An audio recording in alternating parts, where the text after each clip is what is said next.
Les marches d'orientation. Tout a commencé au cours d'une réunion d'équipe dans un contexte de post-Covid.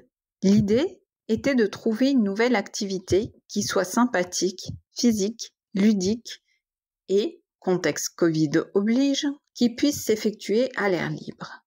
L'équipe Ciel Bleu Calvados a donc imaginé des marches d'orientation. Quel est le principe? On se retrouve à un point de rendez-vous, on fait des groupes avec les participants présents et il est même plaisant de demander à chaque groupe d'inventer un nom de groupe. Puis, on remet à chacun une carte et une feuille de route.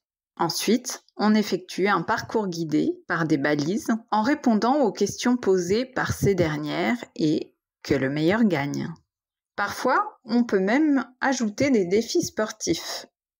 Parmi les avantages de l'activité, on compte le travail physique avec la marche à pied, mais également le travail intellectuel et cognitif, à travers la réponse aux questions des balises, mais également l'organisation et l'orientation pour arriver en temps et en heure à l'endroit voulu. Outre la diversité du travail effectué, un autre avantage de l'activité est sans nul doute la forte propension au lien social instauré par l'activité. Enfin, l'activité est parfaitement adaptable en fonction du terrain choisi ainsi que de la règle du jeu. Dans la mesure du possible, l'idéal est de réunir en tout 15 à 20 personnes. Les marches d'orientation se soldent toujours par un vrai succès.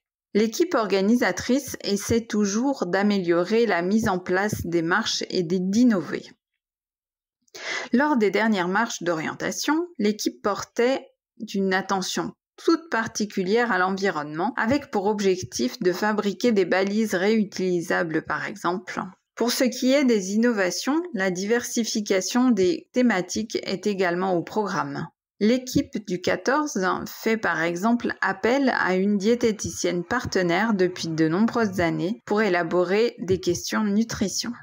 Pour ce qui est du financement, dans le cas du Calvados, c'est la conférence des financeurs et la CARSAT qui financent la majeure partie, afin que le bénéficiaire final n'ait qu'une partie infime à payer, mais plein d'autres modèles économiques sont possibles.